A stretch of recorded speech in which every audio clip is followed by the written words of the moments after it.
السلام علیکم دوستو، کیسے ہو؟ آج میں آپ کو بتانے جا رہا ہوں لوح قرآنی اور لوح محفوظ کی وہ حقیقت جسے سن کے آپ کے رونگٹے کھڑے ہو جائیں گے۔ تو چلیے ویڈیو دیکھتے ہیں، پھر بات کریں گے۔ ناظرین، آپ نے یہ تو سنا ہوگا کہ ہر انسان کی تقدیر، کائنات کے تمام معاملات لوح محفوظ میں درج ہیں کہ کون انسان کب پیدا ہوگا، اسے کب موت آئے گی اور دنیا میں اس کے حصے کتنا رزق آئے گا۔ یہ سب کچھ لوح محفوظ میں لکھا جا چکا ہے۔ لیکن دوستو، کیا آپ جانتے ہیں کہ یہ لوح محفوظ کیا چیز ہے، یہ کس جگہ موجود ہے اور اس میں کیا کچھ لکھا گیا ہے اور یہ کب بنایا گیا؟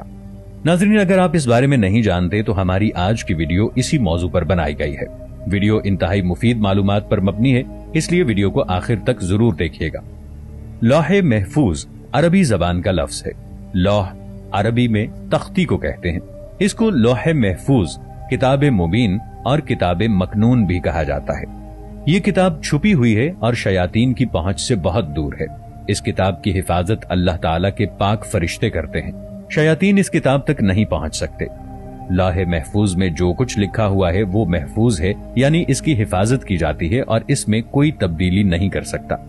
شیطان وہاں پر جا نہیں سکتے اور نہ ہی وہاں سے کوئی خبر حاصل کر سکتے ہیں، کیونکہ اس کا پہرا بہت سخت ہے۔ دوستو، روایات کے مطابق لوح محفوظ اللہ تعالیٰ نے آسمان اور زمین کی تخلیق سے 50,000 سال پہلے تخلیق فرمائی تھی۔ صحیح مسلم کی احادیث کے مطابق حضرت محمد صلی اللہ علیہ وآلہ وسلم نے فرمایا، جب اللہ تعالیٰ نے مخلوقات کو پیدا فرمایا تو لوح محفوظ میں یہ لکھ دیا کہ میری رحمت میرے غصے پر غالب ہے۔ اللہ تعالیٰ کے پاس عرش پر یہ تحریر موجود ہے۔ تو ناظرین، لوح محفوظ عرش پر اللہ تعالیٰ کے پاس موجود ہے اور اللہ تعالیٰ نے اس پر یہ تحریر کر کے اپنی رحمت کے بے انتہا وسیع ہونے کا اعلان کیا ہے۔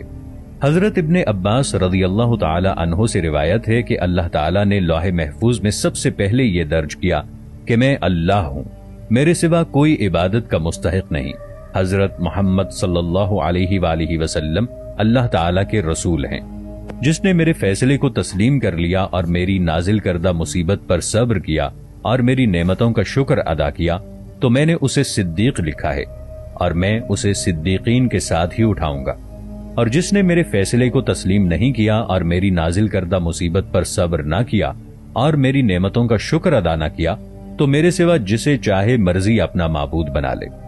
قرآن مجید میں سورہ بروج آیت نمبر 21 اور 22 میں ارشاد باری تعالی ہے، یہ تو قرآن ہے بہت عزت والا، لوح محفوظ پر لکھا ہوا۔ ان آیات سے پتہ چلتا ہے کہ قرآن پاک بھی لوح محفوظ میں درج ہے۔ قرآن پاک جس کتاب میں موجود ہے وہ صحیفے بہت پاکیزہ ہیں، ان کو کوئی چھو نہیں سکتا ماں سوائے ان کے جو پاک اور صاف ہوں، یعنی عزت والے فرشتے ہی لوح محفوظ کو چھو سکتے ہیں۔ لوح محفوظ ان فرشتوں کے ہاتھ اور ان فرشتوں کے قبضے میں ہے۔ اس سے پتہ چلتا ہے کہ اصل قرآن پاک لوح محفوظ میں موجود ہے اور ہمارے پاس جو قرآن پاک ہے وہ اس قرآن پاک کی ایک کاپی ہے۔ حضرت انس بن مالک رضی اللہ تعالی عنہ بیان کرتے ہیں کہ لوح محفوظ حضرت اسرافیل علیہ السلام کے سامنے موجود ہے۔ حضرت اسرافیل علیہ السلام اللہ تعالیٰ کے وہی فرشتے ہیں جو قیامت قائم ہونے پر سور پھونکیں گے۔ روایات میں ہے کہ لوح محفوظ حضرت اسرافیل علیہ السلام کے ماتھے کو جا لگتی ہے۔ حضرت اسرافیل علیہ السلام زمین کی طرف نگاہیں جھکائے کھڑے ہیں۔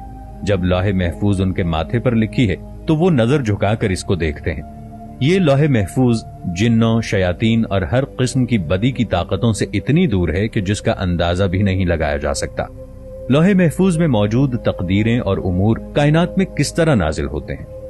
دراصل پورا پروگرام لوح محفوظ سے لوح دوئم پر آتا ہے۔ یہ لوح محفوظ جیسی ہی ایک تختی ہے۔ لوح دوئم سے یہ پروگرام الگ الگ انفرادی طور پر تمام جانداروں تک پہنچایا جاتا ہے۔ چونکہ اس پروگرام میں انسانی ارادے بھی شامل ہوتے ہیں، جیسے کسی انسان نے کوئی کام کرنا ہے تو یہ کام اس کے ذہن میں اسی طرح وارد ہوتا ہے، پھر اس کام میں انسان اپنا ذاتی ارادہ شامل کرتا ہے، پھر وہ اس کام کو سر انجام دیتا ہے۔ یعنی ہر امر اور کام میں انسان کو نیت اور ارادہ کرنے کا مکمل اختیار عطا کیا گیا ہے۔ اس قرآن کریم میں کچھ الفاظ ایسے ہیں جن کا مطلب آج تک کسی کو معلوم نہیں اور نہ ہی یہ معلوم ہوگا، یہاں تک کہ حضرت محمد صلی اللہ علیہ وآلہ وسلم نے بھی ان الفاظ کا مطلب صحابہ کرام رضی اللہ عنہم کو نہیں بتایا، بلکہ ان کو راز رکھا گیا۔ اس کے پیچھے ایک بہت بڑی حکمت ہے۔ ان الفاظ کو حروف مقطعات یا لوح قرآنی کہا جاتا ہے۔ آپ نے اکثر دیکھا ہی ہوگا کہ اکثر گھروں کی دیواروں پر برکت کے لیے یہ لوح قرآنی لکھے ہوتے ہیں۔ یہ اللہ اور اس کے رسول کے درمیان ایک کوڈ ورڈ ہے جو دنیا کو نہیں بتایا گیا، اور بہت سے علماء کرام یہ اندازہ لگاتے ہیں کہ ان الفاظ کے اندر روز قیامت امت مسلمہ کے لیے بہت سی خوشخبریاں چھپی ہوئی ہیں۔ اگر ان کو دنیا میں بیان کر دیا جاتا تو ہو سکتا ہے لوگ جنت اور دوزخ کے لیے اور روز قیامت کے لیے اتنی محنت نہ کرتے۔ لوح و قلم اللہ کے فرش کے پاس موجود ہے۔ دنیا اور کائنات کی کوئی بھی مخلوق اس میں سے کوئی علم چھین نہیں سکتی اور نہ ہی تبدیل کر سکتی ہے۔ تمام آسمانی کتب نازل ہونے سے پہلے اسی لوح محفوظ پر لکھی ہوئی تھی۔ یہ لوح محفوظ اللہ کے عرش کے پاس موجود ہے جو سفید موتیوں سے بنی ہوئی ہے، اور اس کے الفاظ سرخ یاقوت کے ہیں۔ اس کے الفاظ اور قلم نور سے بنے ہوئے ہیں۔ ایک روایت میں ہے کہ اللہ تعالی ہر روز 360 مرتبہ اس پر نظر کرم کرتے ہیں اور کسی کو عزت بخشتے ہیں اور کسی کو آزمائش میں ڈال دیتے ہیں، کسی کو رزق، کسی کو زندگی اور کسی کے لیے موت کا حکم صادر کرتے ہیں۔ اس کی لمبائی آسمان اور زمین کے برابر ہے، جبکہ اس کی چوڑائی مشرق اور مغرب کے برابر ہے۔ یہ اللہ کے فرش کے دائیں طرف بندھی ہوئی ایک فرشتے کی گود میں موجود ہے۔ ناظرین، اب تک آپ نے صرف یہی سنا ہوگا کہ انسان کو اس کے اعمال کی بنیاد پر یا تو ہمیشہ کے لیے جنت میں داخل کر دیا جائے گا یا برے اعمال کی وجہ سے جہنم اس کا ٹھکانہ ہوگا، اور آپ میں سے بہت سے لوگ یہ بھی جانتے ہوں گے کہ جنت اور جہنم کا یہ سفر ہمیں ایک پل کے ذریعے طے کرنا ہے جسے ہم پل صراط کے نام سے جانتے ہیں۔ یہ پل بال سے زیادہ باریک اور تلوار سے زیادہ تیز ہوگا۔ یہ پل جہنم کے اوپر موجود ہوگا اور اسے پار کرتے ہی سامنے جنت کا دروازہ ہوگا۔ کہا جاتا ہے کہ اس پل کی لمبائی کئی ہزار سال کی مسافت جتنی ہوگی۔ کہا جاتا ہے کہ جہنمی لوگ جہنم کی آگ کی شدت سے کٹ کٹ کر جہنم میں گر رہے ہوں گے، جبکہ اللہ کے نیک بندے اور جنتی لوگ بجلی کی سی تیزی سے پل صراط کو پار کر لیں گے۔ اپنے اعمال کی وجہ سے کچھ لوگ آہستہ آہستہ چل کر اور کچھ لوگ رینگ رینگ کر انتہائی تکلیف سے چل رہے ہوں گے۔ دوسری طرف ہمارے آقا حضرت محمد مصطفیٰ صلی اللہ تعالی علیہ وآلہ وسلم جنت میں جانے کی بجائے اللہ کے حضور سجدہ ریز ہوں گے کہ اے اللہ میری امت، اے اللہ میری امت، اے اللہ میری امت کی خیر فرما۔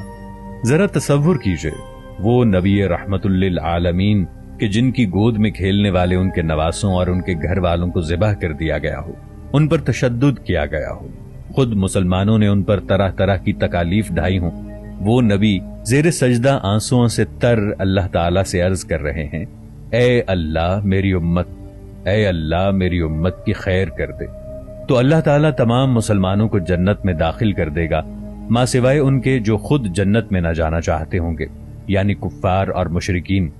دوستو، ہمارے ذہن میں اکثر یہ سوال آتا ہے کہ کیا ہمارے نبی حضرت محمد صلی اللہ علیہ وآلہ وسلم بھی پل صراط کو پار کر کے جنت میں پہنچے ہوں گے؟ کیا تمام انبیاء علیہم السلام کو بھی اسی طرح پل صراط پار کرنا پڑے گا؟ تو دوستو، اس کا جواب ہے جی نہیں، کیونکہ ایک حدیث شریف میں یہ بیان ہوتا ہے کہ اللہ تعالیٰ کے نبی حضرت محمد مصطفیٰ صلی اللہ تعالی علیہ وآلہ وسلم نے ارشاد فرمایا کہ اللہ تعالیٰ حضرت محمد صلی اللہ علیہ وآلہ وسلم کی امت میں سے 4 لاکھ لوگوں کو بغیر حساب و کتاب کے جنت میں داخل کرے گا۔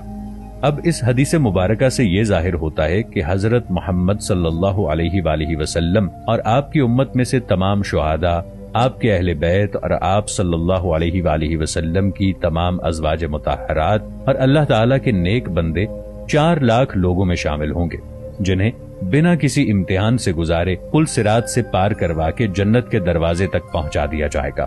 پل صراط کے متعلق ایک بات یہ بھی ہے کہ یہ پل انتہائی اندھیرے میں واقع ہوگا۔